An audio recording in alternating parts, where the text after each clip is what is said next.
আম্মু বলে পড়বে শোনা, আব্বু বলে মন দে, পাঠে আমার মন বসে না নোটিফিকেশনের শব্দে। হ্যাঁ, আজ এই হচ্ছে তরুণ প্রজন্ম ও শিক্ষার্থীদের বাস্তব জীবনের চিত্র। অসংখ্য ধন্যবাদ আজকের এই মঞ্চে আমাকে বক্তব্য প্রদানের সুযোগ করে দেওয়ার জন্য। প্রথমেই আমি বিষয়টি সংজ্ঞায়ন করব। দ্বিতীয় বক্তা তথ্য প্রদর্শন, তৃতীয় বক্তা তথ্য বিশ্লেষণ এবং চতুর্থ বক্তা যুক্তি খণ্ডন ও যুক্তি প্রমাণ করবে। বিতর্ক চলছে এবং আজকের বিতর্কের বিষয় নির্ধারিত হয়েছে ডিজিটাল ডিভাইস শিক্ষার্থীদের পড়াশোনায় অমনোযোগিতার প্রধান কারণ। বাস্তবতার প্রেক্ষাপটে দাঁড়িয়ে আমি আমার দল বিষয়টির পক্ষে অবস্থান করছি। এখানে ডিজিটাল ডিভাইস বলতে বোঝানো হচ্ছে mobile phone, computer, laptop, tablet ইত্যাদিকে। পড়াশোনা অমনোযোগিতার ক্ষেত্রে মোবাইল ফোনের অতিরিক্ত ব্যবহারকে মূলত দায় বেশি করা হয়। ইন্টারনেট ও সামাজিক যোগাযোগ মাধ্যমের প্রতি আসক্তি এখন শিক্ষার্থীদের বাস্তব জীবনের চিত্র।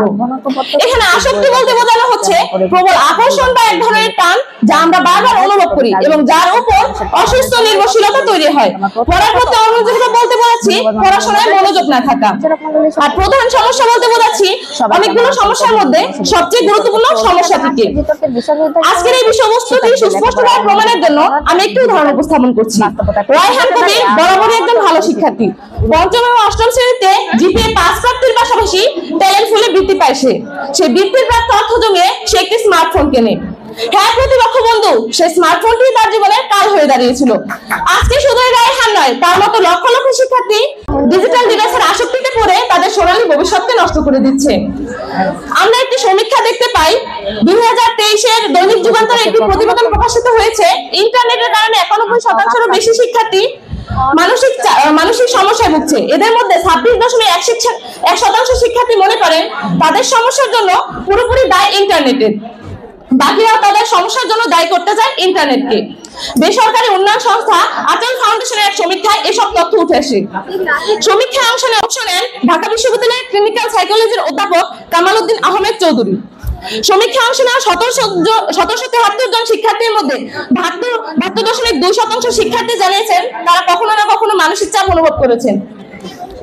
সমীক্ষায় অংশ নেওয়া 81.5% শিক্ষার্থীর উপর নেতিবাচক প্রভাব ফেলছে ইন্টারনেট। এই ইন্টারনেটের সময় ব্যয় তাদের পড়াশোনা অমনোযোগিতার প্রধান কারণ।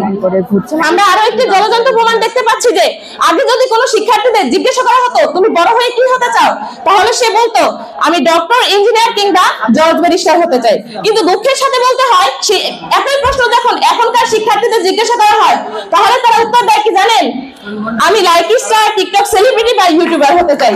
এখন পড়াশোনার ক্ষেত্রে শিক্ষার্থীদের শর্ট ভার্সনের আলাপচারিতার শোভা পায়।